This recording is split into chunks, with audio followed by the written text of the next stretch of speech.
Alright, hello Exile, welcome to my today videos about PoE 2. And in today's videos, I'm gonna show you my new idea about the Gemling guy, which is I'm cooking a lot on this guy. I have an idea about this build in Blood Mage, but I feels like the Gemling gonna be better than. That's why I'm going to with the Gemling. So let's get into it. The Gemling with different version.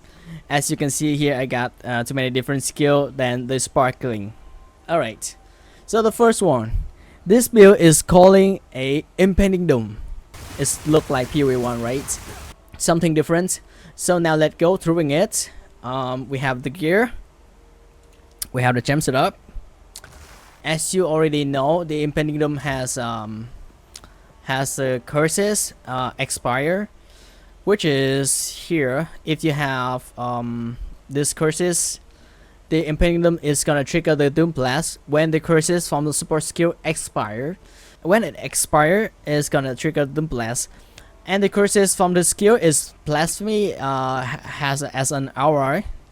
And when you curse the enemies, because we only have 2 curses here, so maximum 1 more curses, and when they overlap, it's gonna do a trigger the Doom Blast, and so on. How it works, as you can see here, the Doom Blast is dealing base chaos damage equal to 15% of your current mana.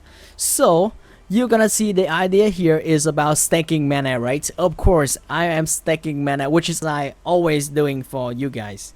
Everybody can play, but it has space to upgrade to a min-max version, end game version, Uber, anything else. Now let's just ignore that part and we jump into this part. The gem is the main thing about how it's work.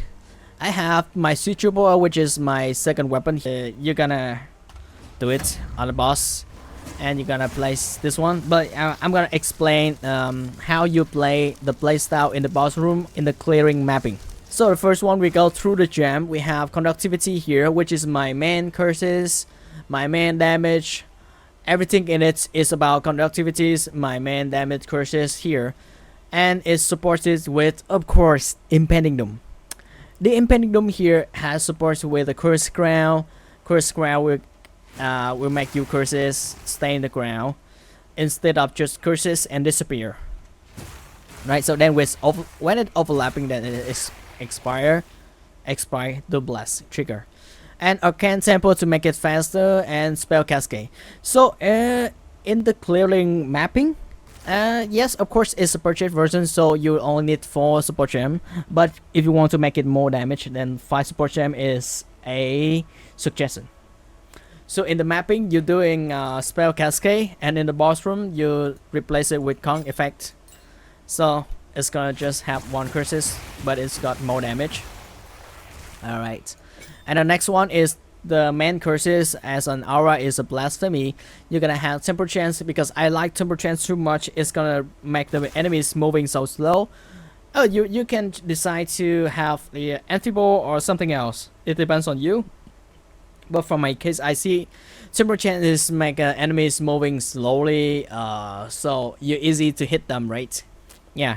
And then you have ritualistic curses, which is curse stones from supported erupt after increase the delay. So it's gonna help you the causing to cover a large area but take longer to curses the enemies. So you have as an aura, right? For you it's easy to imagine. It's gonna curses from here to here. It's even like a overscreen curses by the Blasphemy and with the support gem. But it takes longer to curse an enemy. We don't need it, right? Because we curse is as an aura, so it curses immediately, instantly. So we don't need to care about the second line. Just care about more area. That's it. And the next one, magnify effect, of course, more and more area. So you're gonna curses the enemies very far away, like off screen, some off screen, and half a screen. Yeah. When they see you, they already curses.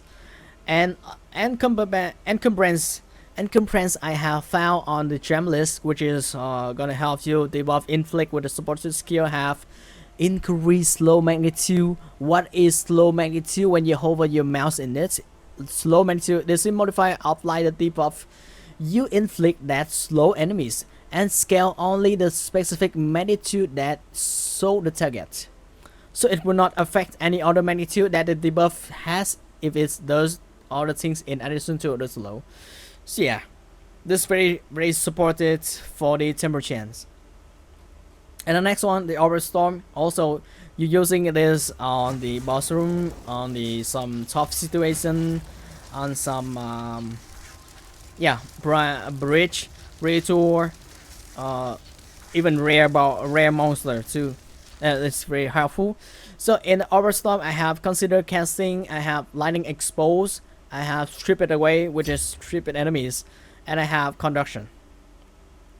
And the next one is Archmage. Archmage, of course, you have Lightning Mastery and Cruelty, which is you're gonna have at least 270 spirits if you want to follow my setup.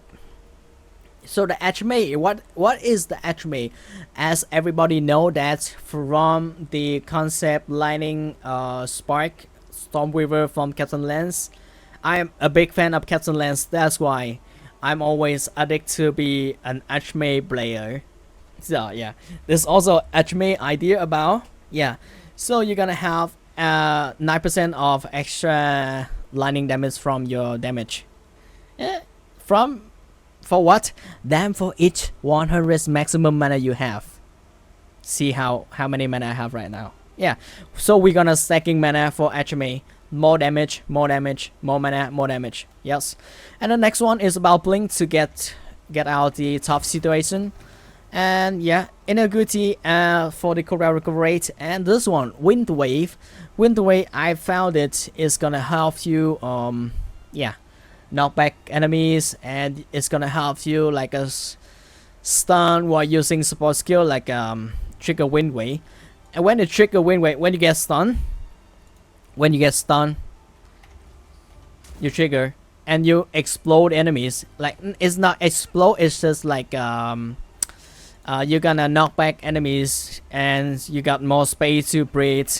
Just kidding, just more space to running and casting spell.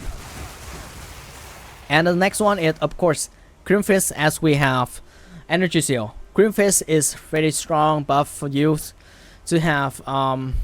I would like to have some more energy, like energy support here, but I need more spirit. So in this case, I want to keep it like this. And the next one, the Voltaic Mark. Voltaic Mark. Why Voltaic Mark? Because Voltaic Mark gonna give you more. His again, the market enemy gonna have more chance to shock, which is you have conductivity as a curses, and this one, all about your damage is about lightning. Even if curses, it's still lightning. So yeah, Voltaic Mark is a very bad choices for the curses. Like over curses, you have 2 curses, but this one you can call it the third curses. The third curse is gonna curse enemies, so you get more damage on the enemies, which is single target, right? But it's the mark, so you can have 1 mark and 2 curses. Cheating a little bit, but we have technically we have 3 curses right now. And of course this technique of increase damage, so offering and skeletal warriors, which is gonna sacrifice your minions by increase duration. You're gonna sacrifice your minions and you have more spell damage, and the minions gonna revive after 30 seconds. So you've got more duration than more damage, right? More damage during the duration. So you're gonna have the ablation and the font of mana. Font of mana are gonna give you more mana regen. The next one is about the minions. In this case, why I picked the skeletal warrior, because like it's the very cheapest one. It just costs you 20 spirits. So you can pick whatever minion you want. It doesn't matter. It not has to be skeletal warrior. It can be another warriors, another minions. It just like costs less as you can sustain. And yeah, let's get elemental army and my minion mastery. So that's overall is about my gem setup here. In the boss phase, you see your bar and then you cast spell, auto spell, place setup, of course. And now we go to the gear. The gear, I would say here you got these captures. This capture is gonna give you increased spirit and maximum mana, which is important thing. You're gonna need these two important light. Like here you got 2 life on the prefix about spirit and 2 modifier on the prefix about maximum mana.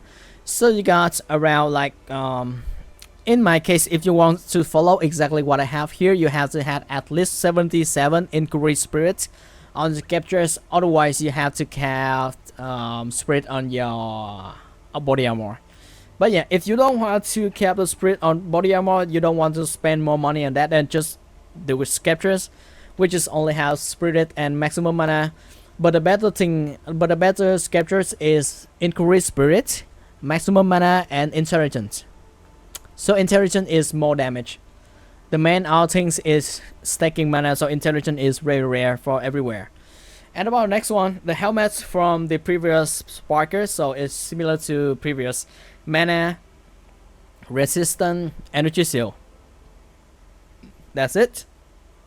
And I got this seal. This seal feels like it's very cheap one because I have not looking at the very down modifier increase effect of socketed soul core, but yeah, I will try to find another one, a better one. But here we got this one, so this is the scape like the concept for the build. So you have to have this seal, and you have to have at least 2 socket.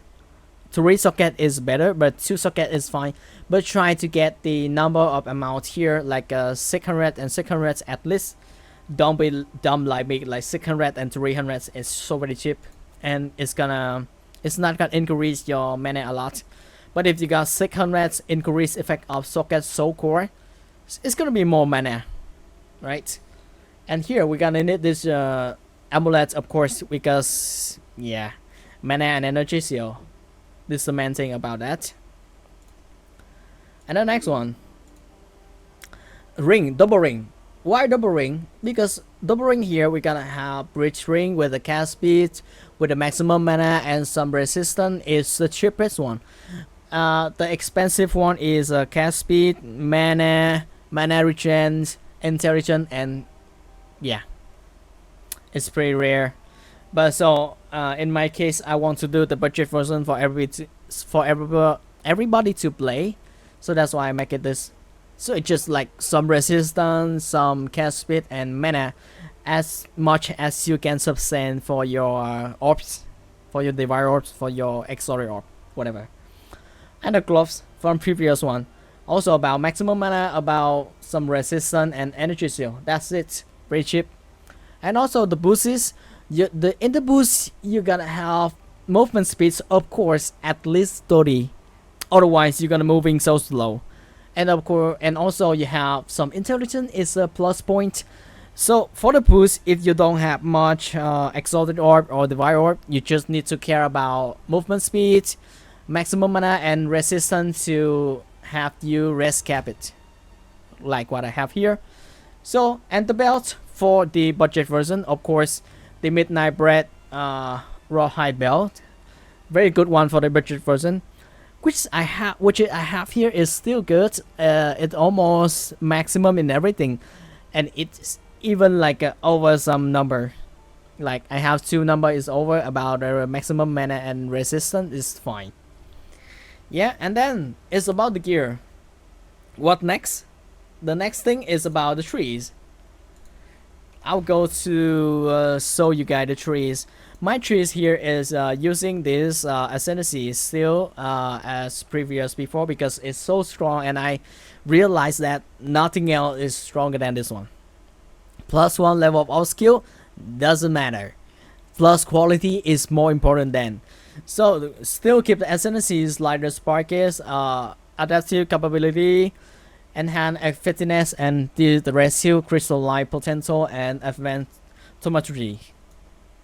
So it still go this way, the same way as the spark. So if you follow this spark way, you still you still can go this way. You're not just you just substain some respect some points, substain some points, and some equipable something. Then you got this way, you got all the way up here. Try to get this one as eternal youth.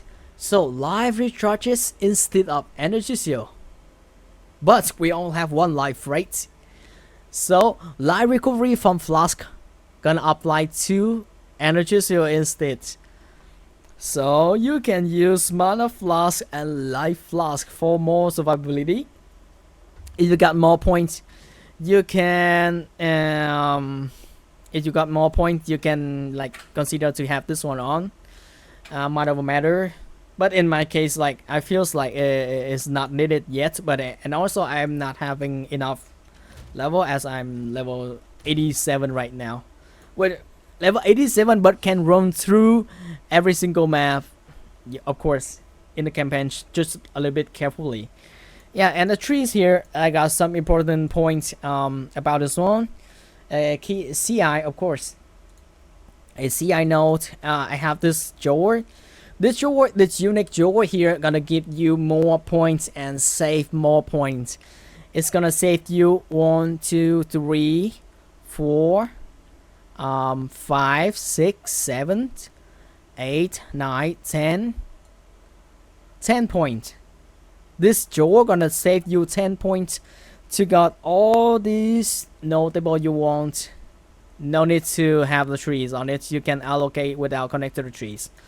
Which is you have mana recovery rate, which is you have increased spell damage while on full energies, increased energy seal from equipped focus. It doesn't matter, it's just about spell damage.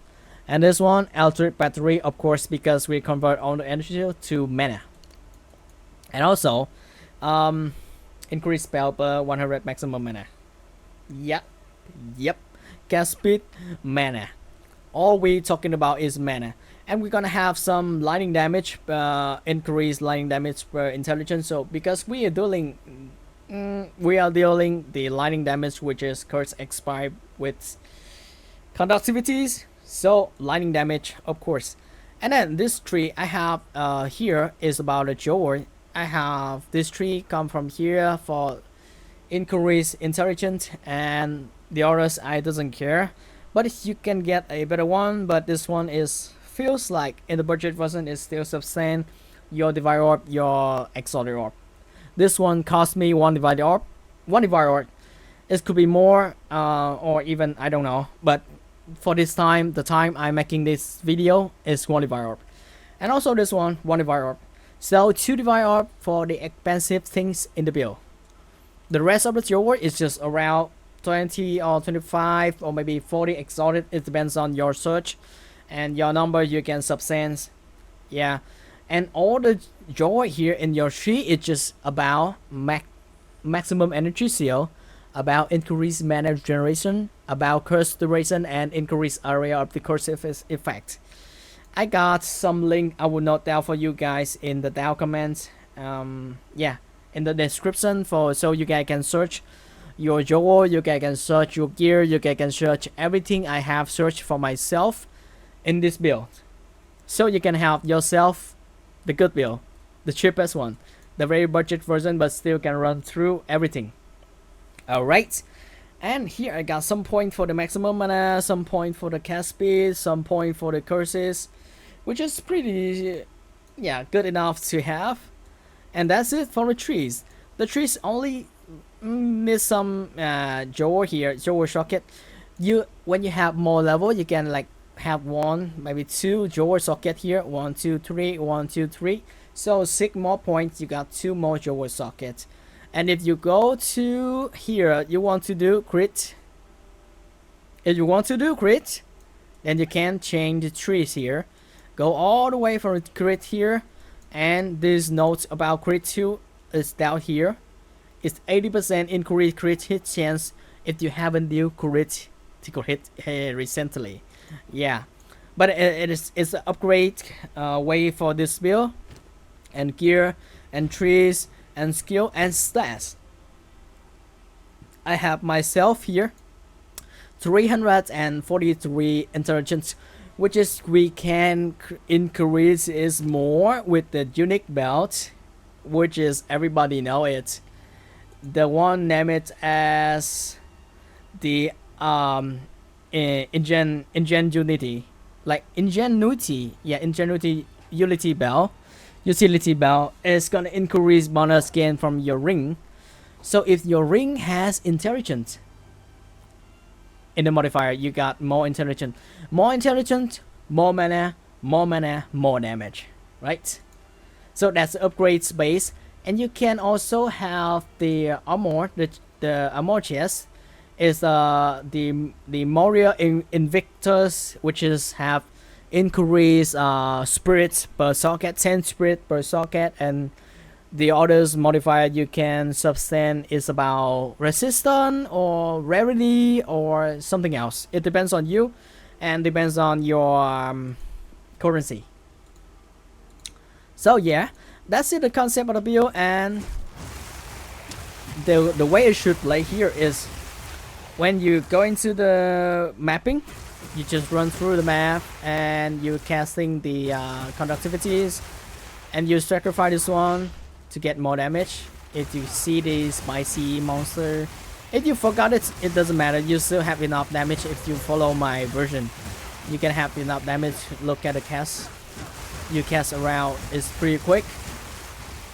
And also if you go to the boss room and you're gonna put on the con effect instead of spell cascade, so in the boss room, what you do place the spiritual power, you place aura storm, and then you casting spell, you curse the enemy by the voltage mark, and then sacrifice this one, and then just spam this one, just spam the curses until the boss die, and of course blink to dodge the skill, and that's it. That's just it is. Yeah, so that's all for my build, like build idea about today. I hope you guys enjoy the build and have fun with this build. If you guys have anything to tell me or asking me or want to let me know, or if I make like any mistake, let me know down in the comments and I will fix in the next video. And thanks you guys for watching, and see you guys in the next video. Bye bye.